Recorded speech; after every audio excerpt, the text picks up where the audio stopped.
Ladies and gentlemen, please give it up for the starting lineup for the Philippine Navy Lady Sailors. At number 1, Chris Rosale. Number 2, Cecil Cruzada. Number 5, Rosemary Prochina. At number 11, Eileen Suson. At number 12, Janet Serafica. And number 17, Captain Mikmik Laborte. Their libero, number 9, Michelle Simbahon. Head coach, Ms. Zenaida Chavez. And now, give it up for the starting lineup for the Far Eastern University Lady Tamaraws. At number 3, Marie Simborio. Number 4, Maritoni Basas. At number 6, Richelle Bagang. Wearing jersey number 9, Mary Palma. At number 13, Jerilee Malabanan. And number 12, Captain Giselle C. Their libero, number 1, Christine Agno. Head coach, Mr. Shaq De Los Santos. Well, the starting lineups, pinakilala na po para sa magkabilang kupunan. We are here at the San Juan Arena sa San Juan City. At katulad na nabanggit namin kanina ni Norin kanina mga kaibigan, maghihiwalay na po ng landas itong dalawang kupunan na ito. Dalawang kupunan lang ang matatanggal papunta sa ating quarterfinal round. And so far, 3 kupunan po ang walang panalo. So something's got to give dito sa matchup na ito. Finally, that first win. Importante para sa dalawang teams na to. Well, 0-3 po itong Philippine Navy.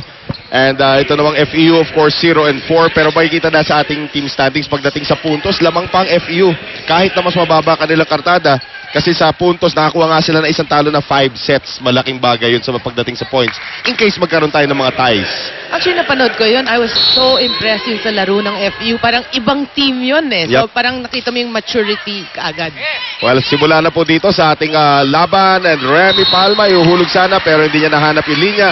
Unang puntos, mapupunta sa Philippine Navy. At katakataka nga, itong Philippine Navy loaded with veterans. Wala pang nakukuha na kahit na isang set dito. In 3 matches, na-straight set sila ng kanilang 3 kalaban. Well, syempre, medyo, like we said earlier, matagal sila hindi naglaro dito sa V-League. So, medyo siguro nagkakapamo na sila sa start ng conference. Pero again, loaded like si Janet Serafica, nandyan si Mikmik Laborte, napag-usapan natin kanina si Cecil Cruzada, Mai Prochina, former member of the national team is also there. Here's Serafica ngayon, hinatid para dito kay Cecil Cruzada at yan ang kailangan nila rito.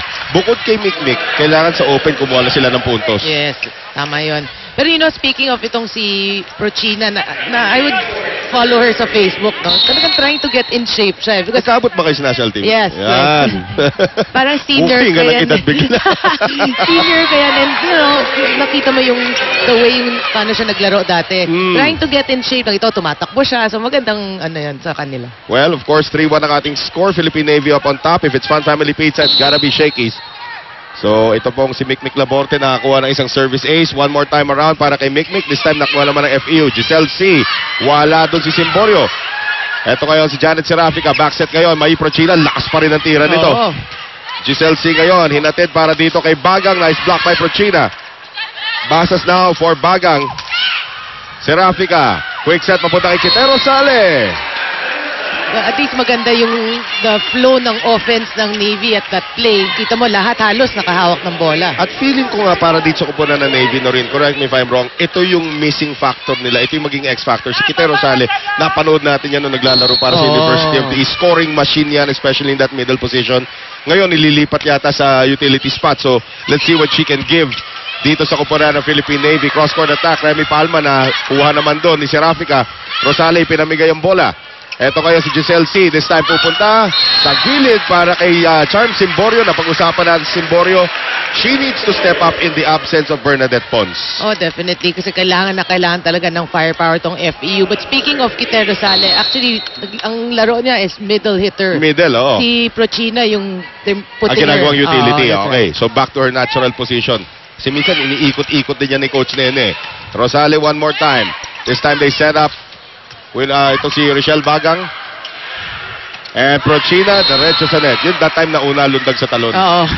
Saka I was watching them, medyo nagkagulo sila sa rotation. They didn't know sino pupunta sa utility. Oo. So ngayon, 4-3. Marami ka nagsasabi. Nagsama na naman tayo tatlo. Mamaya po mairinig po natin si Mia Kalim. Nagsama na naman tayo tatlo. Noel Zarate, Noreen Go, Mia Kalim. Wala na, 5-on-5 na to. 5 sets, 5 sets. Here is Serafika now. Going over to Cruzada. Ang haba ng galamay nitong teenager from the United States. Jerry Malabanan, who will be seeing action next year para sa Lady Tamaraws. Diba, we mentioned it earlier, magandang exposure para kay Malabanan nito. Given itong exposure, tapos 1 year of training, Yep. you know, can you imagine paano siya maglaro na in the next UAP season? I was talking to Coach Shaq de Los Santos kanina. Second sem po mag-enroll yan. So, kailangan pa niya mag-residency. But watch out for FEU next year. If not even this year, as Bagang will miss. Kasi this year, may kita mo, ang tangkad na ng lineup nila. Remy Palma, of course, na-develop na. And of course, thanks to our friends from Rexona, anti-perspirant deodorant, it won't let you down. So, Remy Palma nandyan. Nakuha pa nila si Genevieve Kasugod. So, ang laki na ng dalawang paggitna nila. Eh, sabi nga ni Coach Chuck, isa na lang utility na matino. Wala na makakalusot sa amin. Talaga yung recruiting of Right. mga teams, ang ganda na ngayon, no? Given Oo. all the height and athletic ability.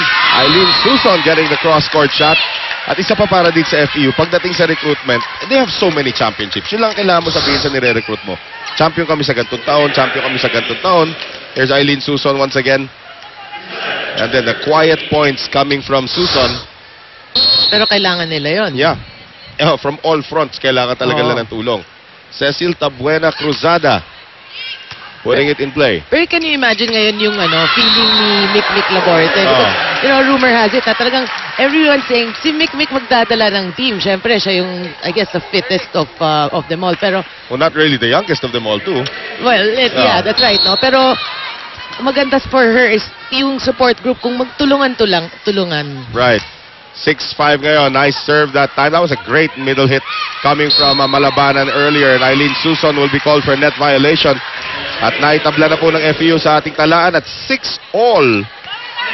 Right, si Malabanan, maganda pinapakita sa atin ngayon. Right. 18 years old. High school graduate from California. At doon sa timeout makikita na mag-i-English na lang bigla si Coach Shaq. Kitero Sale.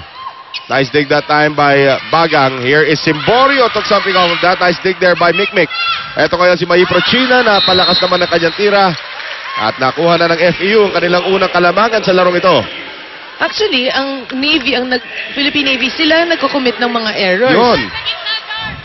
Well, lamang dito ang FEU pagdating sa pagsasama. Oo. Kasi matagal na po nagte-training yung mga yan. Axel is the official outfitter of the Shakey's V-League. As Bagang puts it in play and si Cruzada hindi nakuha yung reception. Good run here para sa FEU. Lamang po sila ng 2, 8-6.